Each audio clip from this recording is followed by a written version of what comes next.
Welcome to Rebecca and Rebecca. Where we love books.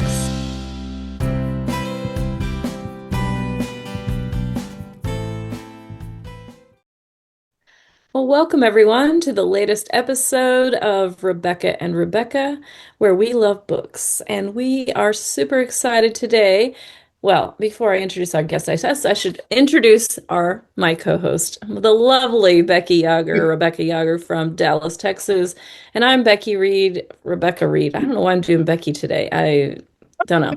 But I'm Rebecca Reed from rural Indiana, and I was excited because we do love to interview authors, and today we're getting to do that. And so today I'd like to welcome Danielle Grandinetti to our podcast. Welcome, Danielle.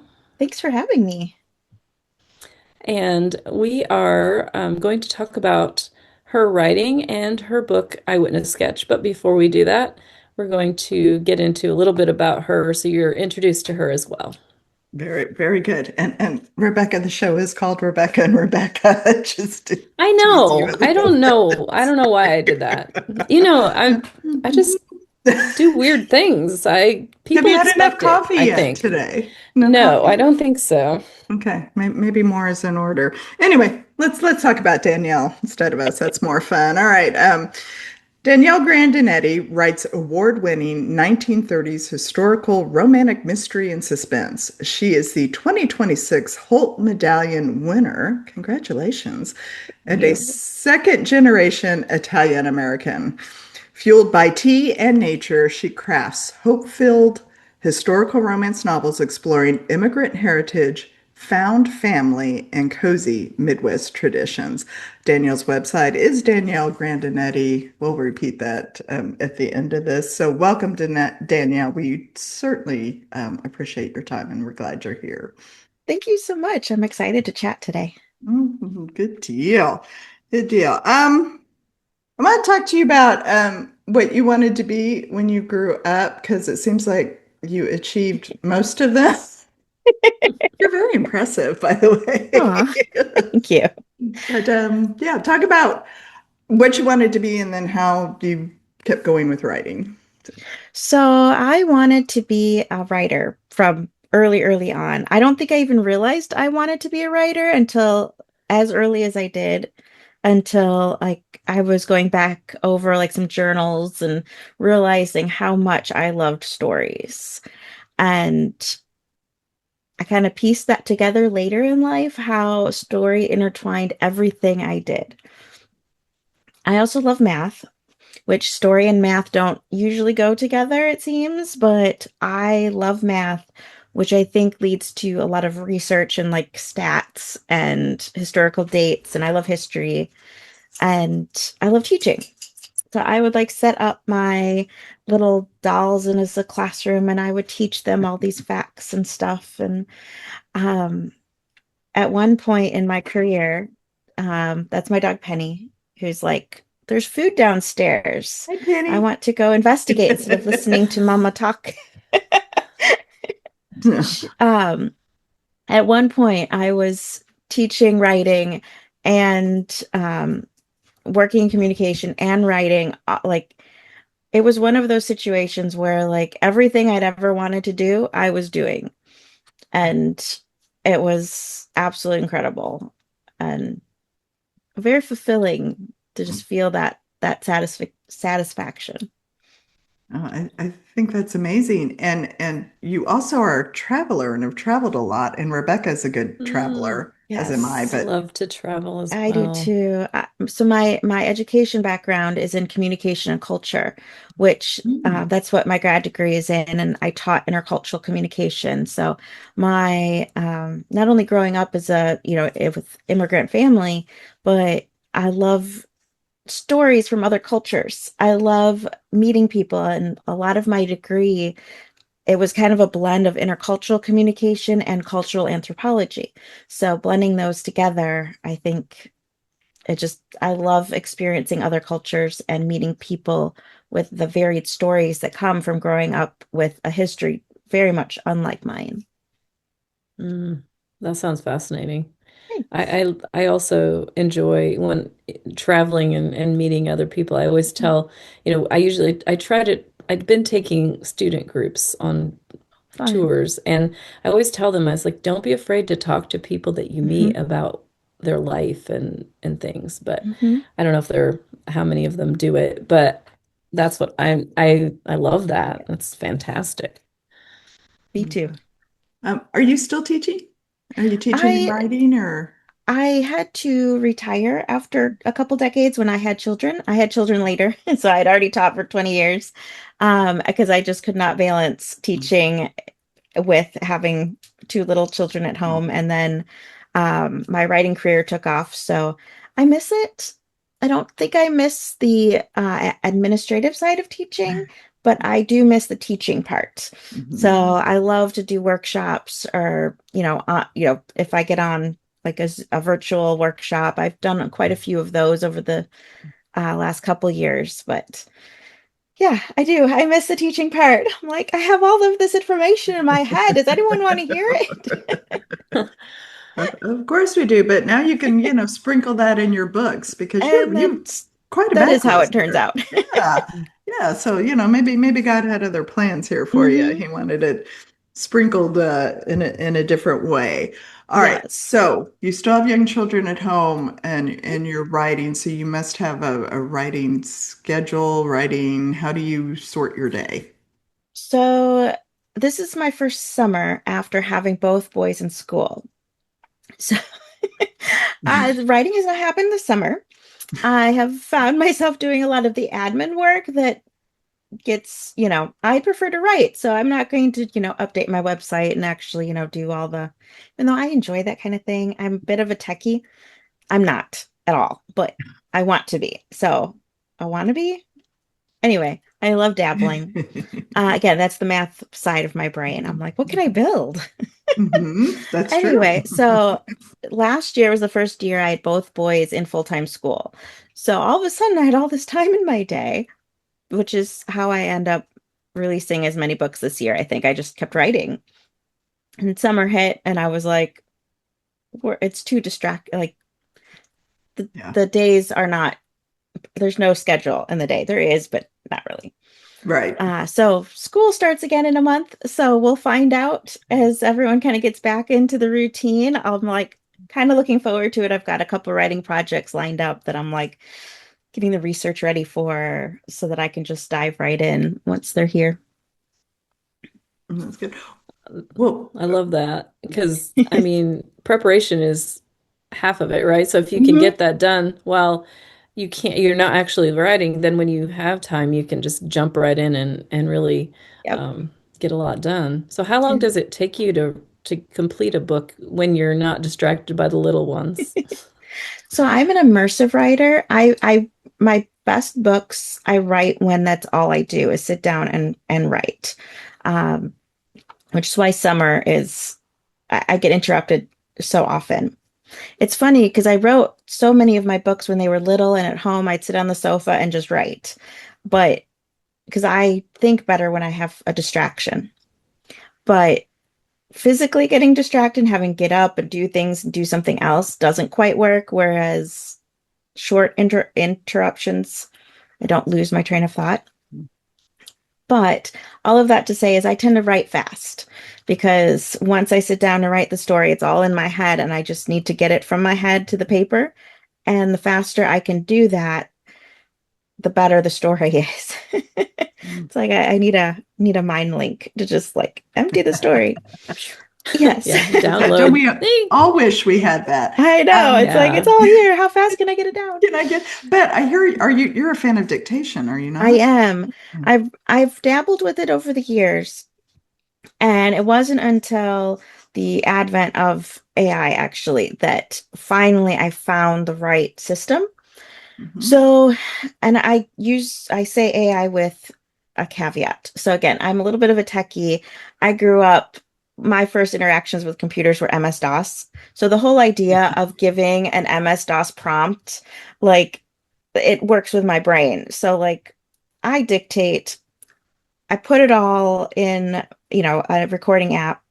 I have a transcription thing that turns it into words. Mhm. Then I use a very specific "do not change my words" prompt into it. Like I have built a code basically, and put in the specific spellings because it doesn't always sound the same way, or if especially historically, I've got Italian words or other nationality names mixed in, so I'm very specific. And hey, when you see this word, it really is this word, and then I feed scene by scene through there.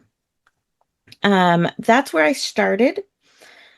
A friend of mine introduced me to Thomas Umstead's Patron, and he has a thing called Chapterizer, and so then I feed my dictation through there, and it helps rearrange all the paragraphs, and then I put it into a Word document, and from there I do a developmental edit on it. So it's a process, but it gets the words out of my head, and then the systems in place turn the words that I said into actually like readable. Yeah. So that I can then go in and use the sandbox to actually like add all the stuff that it was missing when I was just trying to get it out of my head, which when I was writing by typing, that's how I wrote too. I dumped it, and then I would go back through and I would do an edit on it. And then once I did that pass, then it went to my editor. Now, the first typing is actually a dictation method, which, back up a little bit into my cultural background here.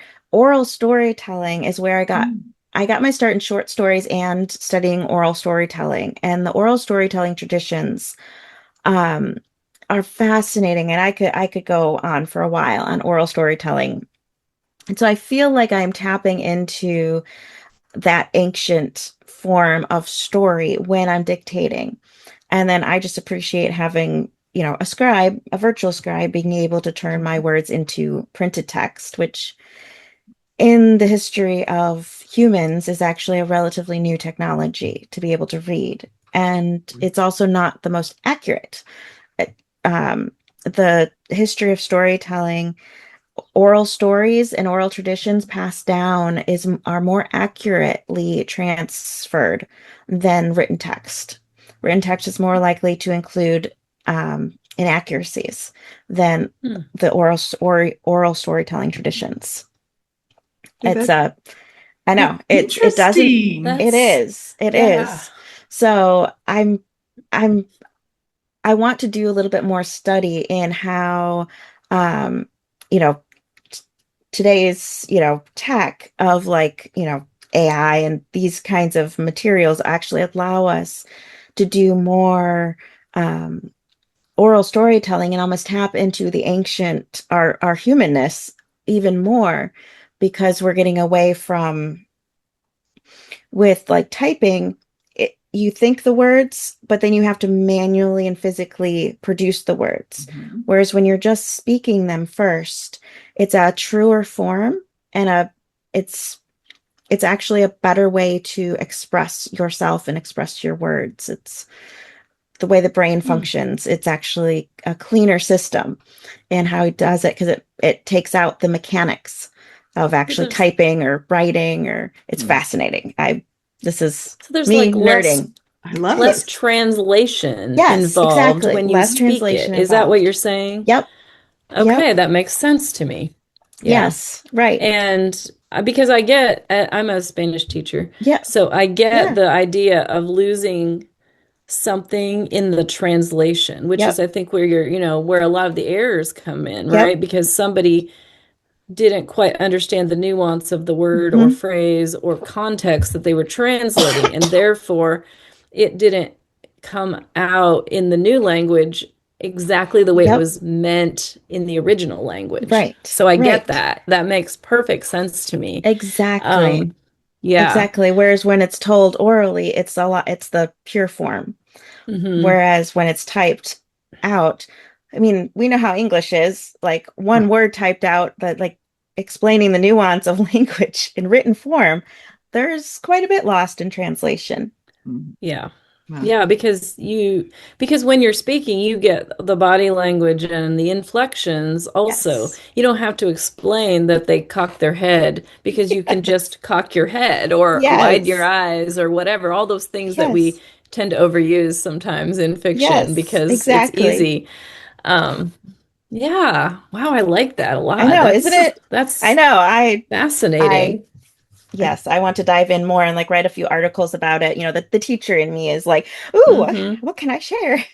but again, Oh yeah. it's because we're all three storytellers, and since we're all three Yes. writers, so this all just like, oh, resonates. You see, Rebecca and I just Yeah. like write those Yes. articles, Danielle. I want to read them. Yes. Yes. Fascinating. It's So, to think about story, and it's funny because you mentioned dictation, and I like dictation just to talk it out because it gets it out of my mhm, head Mm-hmm. quicker. exactly. So now I feel like, oh, okay, it makes me feel good that I'm trying to be, Yes. you know, I there is something think to it.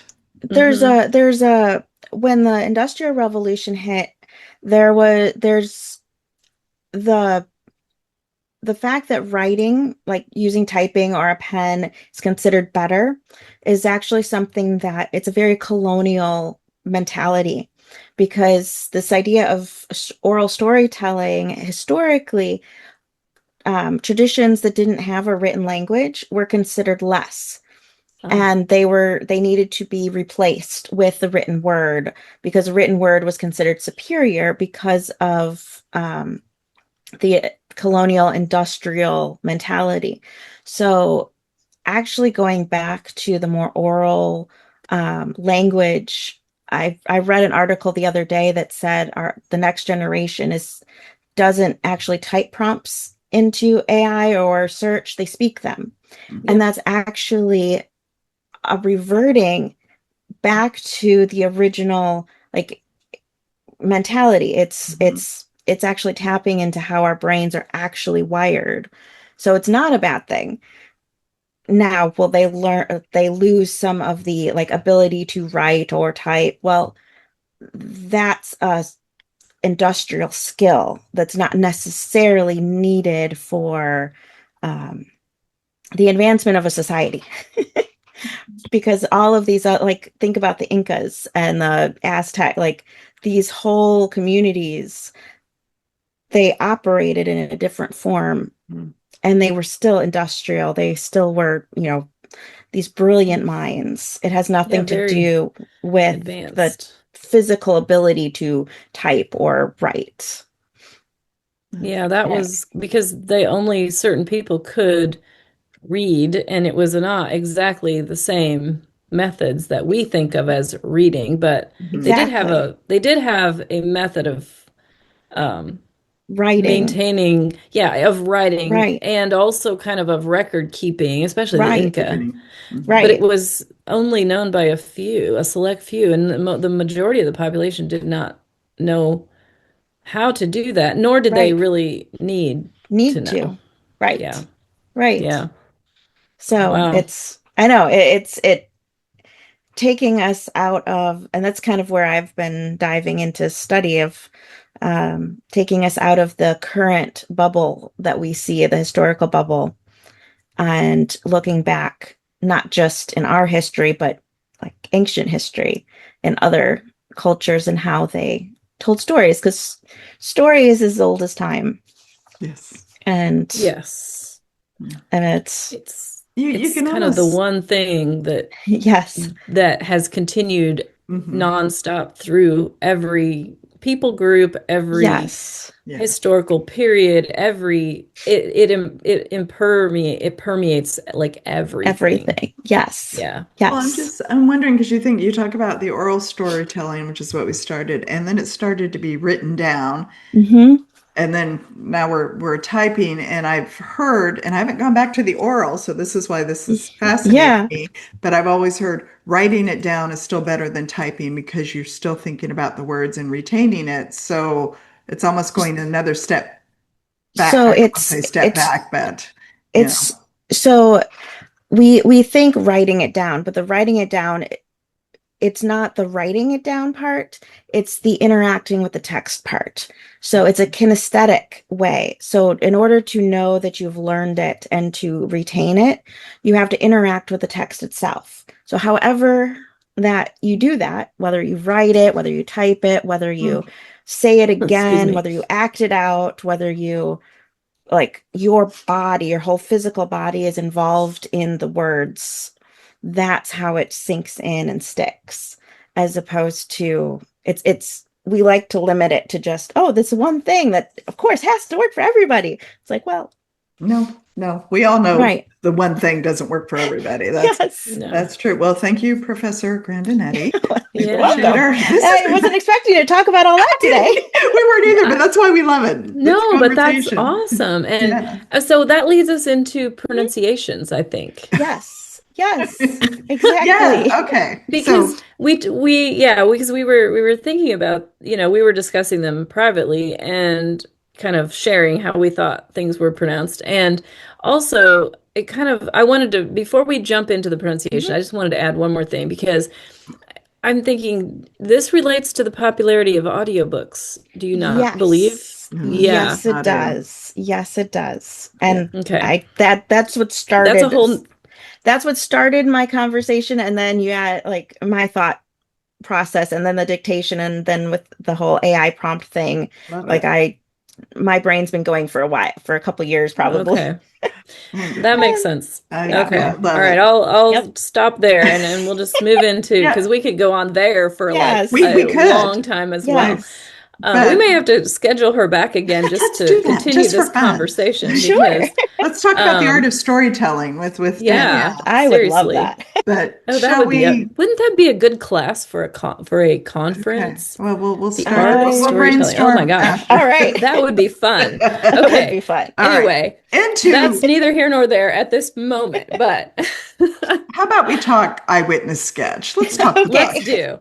Let's talk the book. Speaking of cultures, though. Well, again, talking culture, and as Rebecca alluded to, pronunciations, and Danielle, I had even emailed you in the course of reading it. Okay, our hero and his name, pronounce it for us.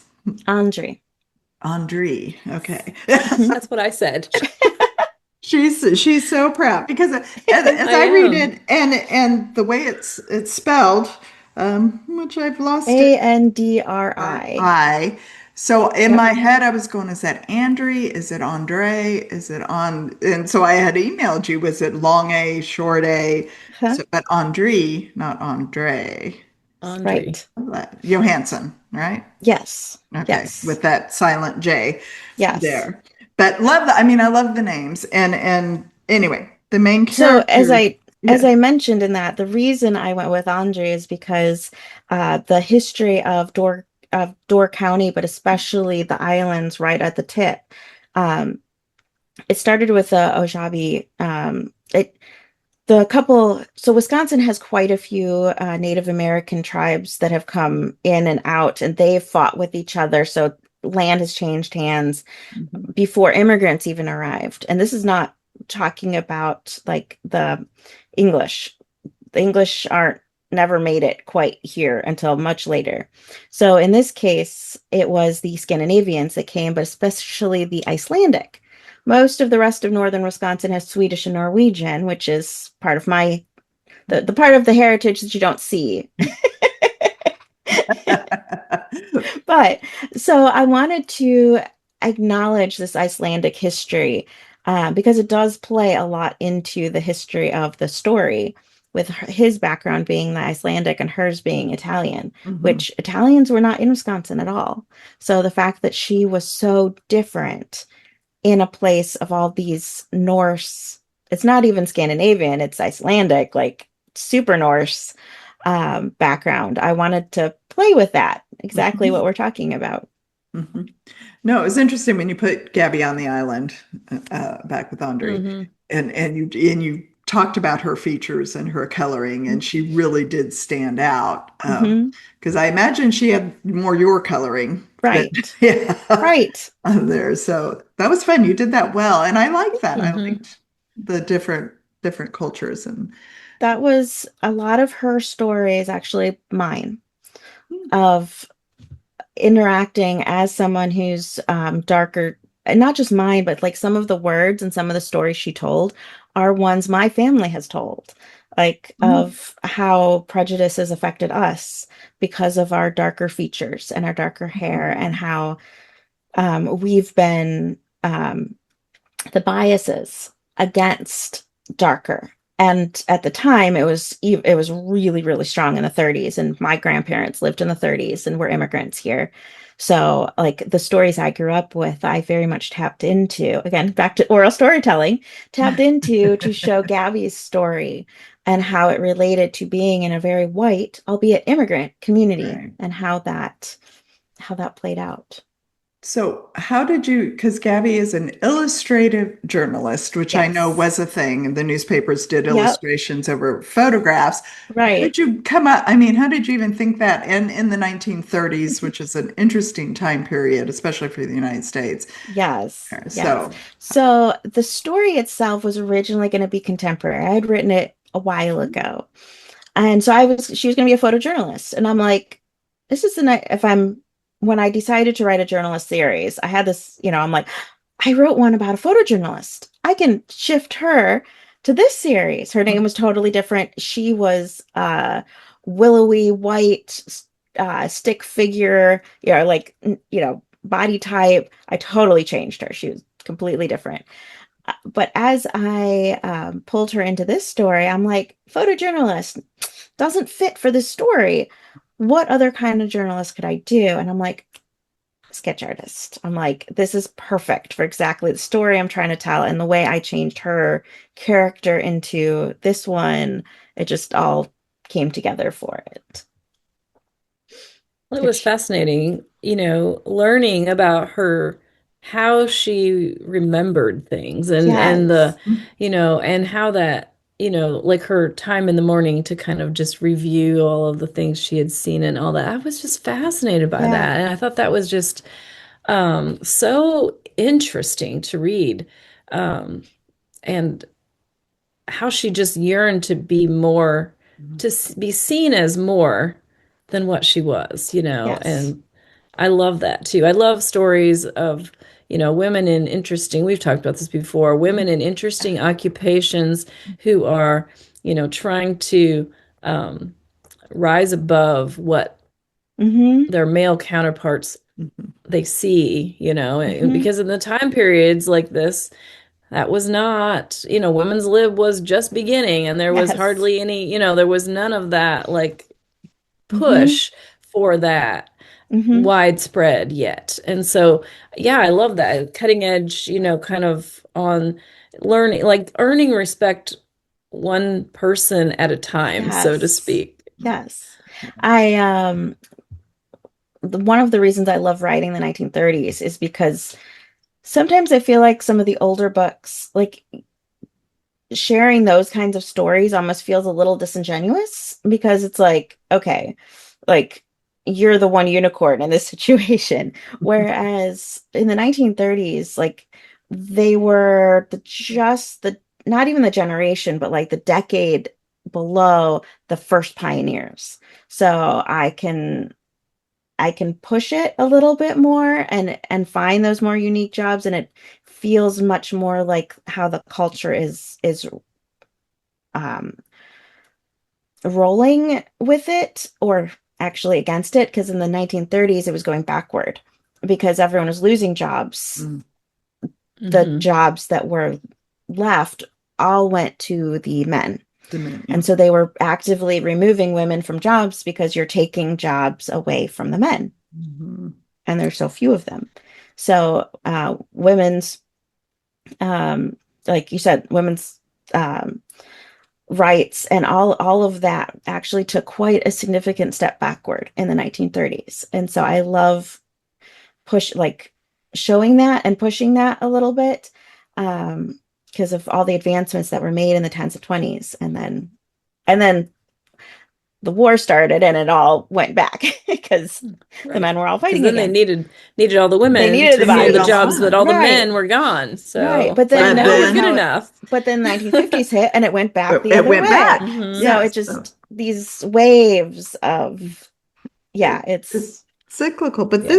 it this whole is. series, which it's it's Mhm. 6 books plus a prequel, so 7 books, Yes. and it's the Stasio Giornalisti. So Giornalisti. Thank you. Journalisti. Giornalisti Okay. is the Italian, the feminine form of journalist. That's yeah, that's great. It sounds enough. As I was looking for a name, I wanted the Italian name, but I needed to pick a word that sounded enough like the Mhm. English word so Yeah. that everyone wasn't confused. No, so we totally Yes. Right. understood it. Yay. So Well, you've got you these needed a books. cognate. So that Yes. was like Yes. Exactly. just All right, all you language teachers here. uh, But all these books, and they're all the women in this agency, because it is Hmm. a Yep. woman's journalism agency. That Anyway, works. it all takes place in the 1930s. So as you Yes. said, you're just talking about the women Hmm. pushing back, and here you've got this whole series coming on Hmm. that goes from 1931 to 1936. So this 5 year Yes. period, plus again the prequel is late 1800s, right? Turn of the century. 1890s. Yeah. Yep. Yeah. Yep. And that's the story of how the agency came to be. So that's mm, the There agency founders one is you go. Undercover Wish. It's an Undercover. Aladdin retelling. A reverse ah, Aladdin retelling. She's the Aladdin character. And I had a ton of fun with that yeah. one. I That like that. see, love that. So, all right. Yes. So, Eyewitness sketch is Mhm. Gabby's story, and it's Yep. the Prohibition era, and the story Yes. is built around that. But you're going to hit some great topics. I'm diving into the series here. Sorry, Rebecca. I'm just No, it's diving in fine. because Yeah. the next book, Sabotage Games, is that Hmm. it or Yep. coming out? Sabotage Games. Yep. It releases in Um, September, which I don't know when this This is recording going will to be. air Er, close. It'll be close. When is Okay. this? Do you have Yeah. it in front of you, Rebecca? I've got it here in my. August, the our review is the Oh, 12th, and this will air on the 26th of Okay. So August. So it is just just coming it'll right around the come corner. right around Perfect. shortly. shortly after this. So Shortly pick up after. Sabotage Games, and it's with Emma Hancock, one of the Yes. Who, journal if you've read Eyewitness eyewitness. Sketch, Yeah, she makes a cameo. I love doing that. Like you meet the Yeah. character of the next book right. in, Which yeah, I so you was get going to to hear mention her that story. because she was Yes. fun. So it makes me want to read Isn't the she? Yes. story. She's going to be at the Winter and Summer Olympics in Lake Yes. Placid I in Los know. Angeles. Fascinating So history. So uh, fascinating. I love that. Okay, but I want to keep going here because Hmm. this is great. Shrouded Trail will be the next one, and it'll be Lena's story, Yep. which she's been spread. I've heard her name in the like Eyewitness Yep. Sketch. So, but she's doing presidential election of Yes.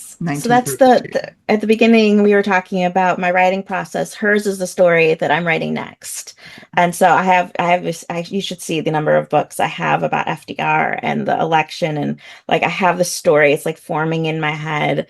Um, just a little teaser because it doesn't come out until Next next year, year. but little teaser. It'll be a whistle stop, a bit of a whistle stop tour because FDR was on it and Mhm. Eleanor Roosevelt, she preferred only female journalists. She wanted to support women in the profession. And so her first lady press conference was an all-female press corps. And so it forced newspapers to keep women on their payroll because otherwise they wouldn't have access to the first lady. She used her power to manipulate the situation. And so I want to show that. I know. Love it. So I'm like, oh, perfect time to have a journalist. I need to I, go into this. you So know, going into all of that, always liked um, Eleanor Roosevelt. Now, gosh, I my know I have a admiration. book. I have a book with quotes of hers, and I'm like, ooh, I am going to put some of these in, like actual quotes that she said. Actual things. Yeah. Anyway, so I'm Great. Well, something to look excited, and I have forward to to write the book there. yet, but You gotta write the book. it's all sitting in my It's head. It's yeah, all the coming ready up. to ready to Right. come out. Oh, Yes. can't Yes. wait. That one sounds good. The next one, Fraudulent progress, takes place at the Chicago's World's Fair. Yep. Tabby gets a story, and Tabby is Andre's little sister, and I love Yes. this. I was so I excited to was excited to see. give her a story. Yeah, but she's gonna be part of the Dust Bowl, and to me, what a Mm. change! I just in my head from the island Mhm. that she grew up on to be part of the American Dust Bowl, I and the know. last story, Ally. Boy, I can't Mhm. talk today. It's Liesl okay. Kaufman.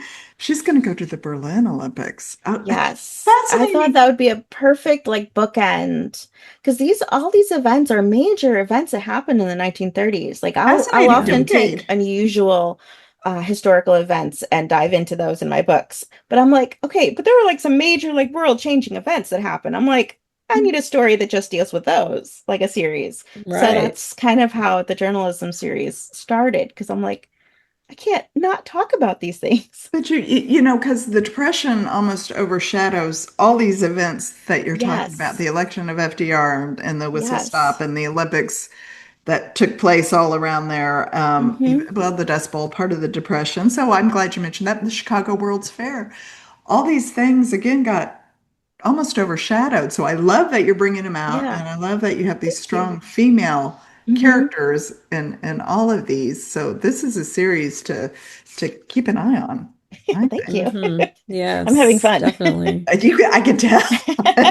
And why wouldn't you have fun? Right? Um, I know. It kind of goes back to like the history and the culture side of things. Like this is my chance to share all these fun, fascinating information about, these strong women who also have supportive men in their lives. And that's why they fall in love because they have men who are actually not intimidated by these strong women who are, that's why I'm excited about Lena's story is she's a very strong, you'll meet her in Sabotage Games more so, but she's a very strong, like redheaded, you know, political fiery. reporter. I mean, if you're a female political reporter, you are going to be this intense person.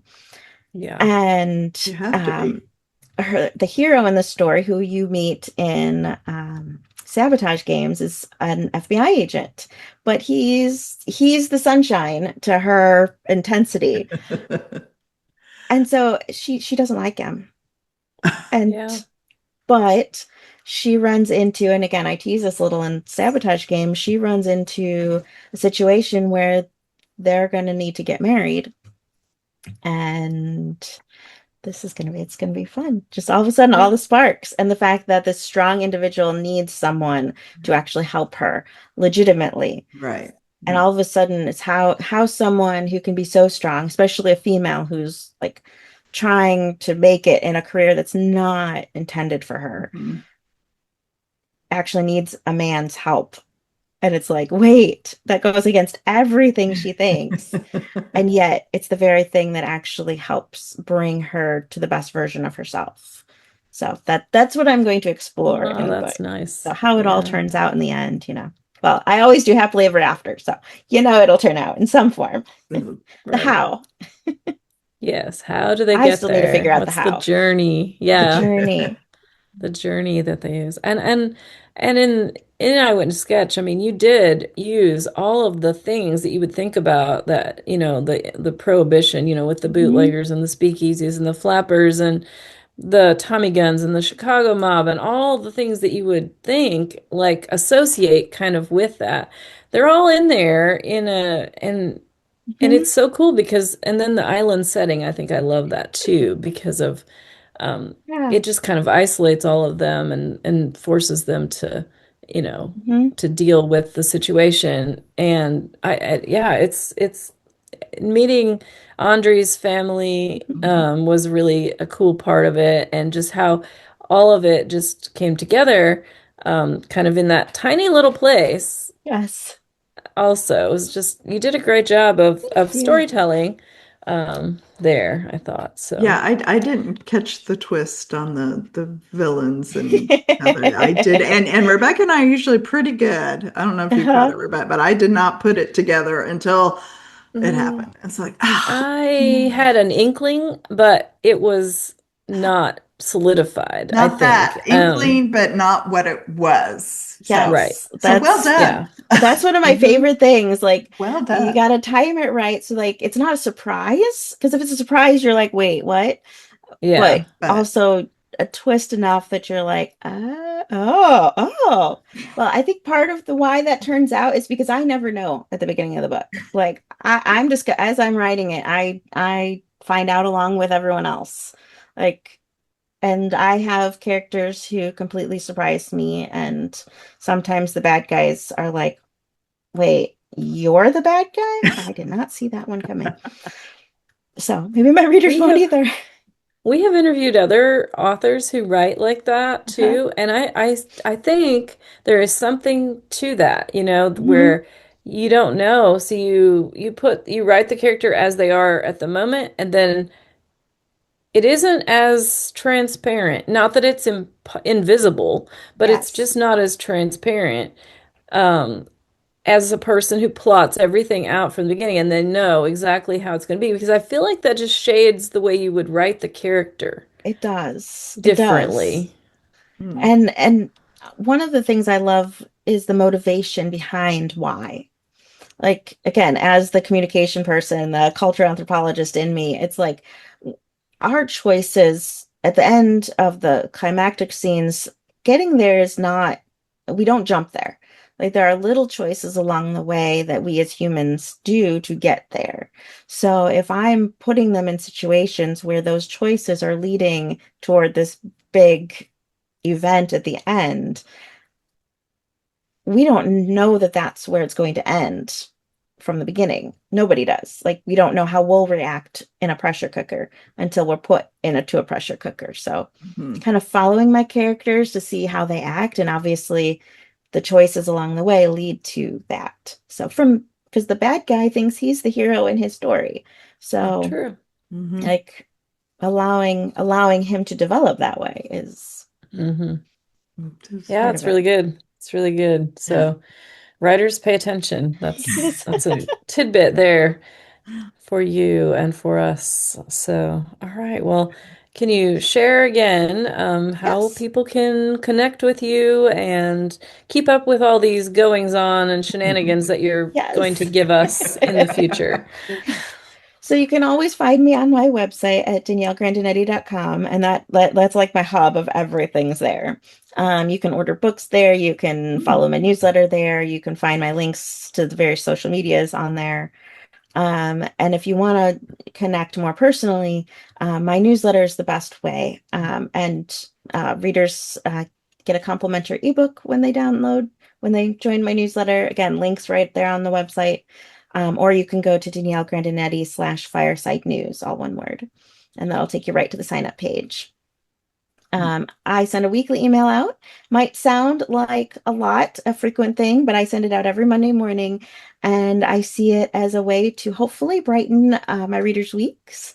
And I share somehow my emails get longer and longer, I'm sure of it. Like I always have so much to share, and I my readers are amazing. I love my newsletter readers.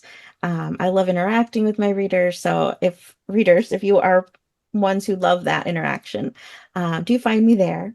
I'm also on Substack with these musings. It gives me a place to actually share these musings. And I also do some flash fiction there if you want to like see what my writing is like before you actually purchase a full-on book. Mm, But that's good. But we yeah, have fun. just Okay. purchase a book. Just keep it easy. Yes. Just I mean, I recommend that, but sometimes you just got to see if the writing works.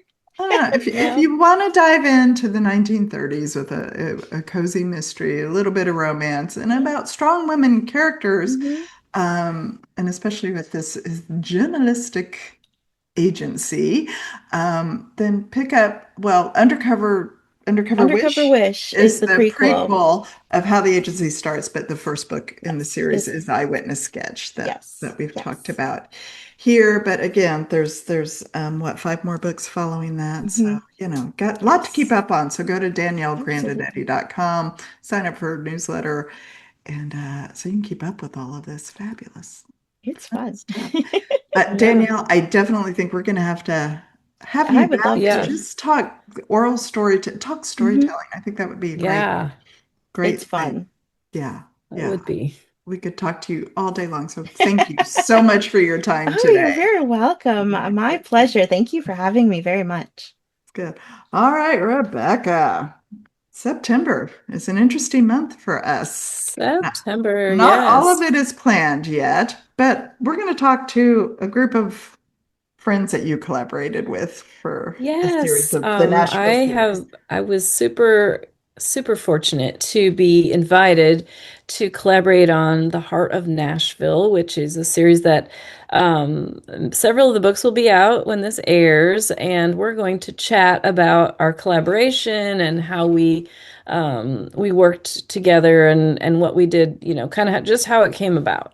And that'll be in September for our long form. And then we have some book bites coming at you in September, three of them, as a matter of fact. Hmm. So we'll be chatting with Carolyn Miller and Abby Downey and Jennair Trump.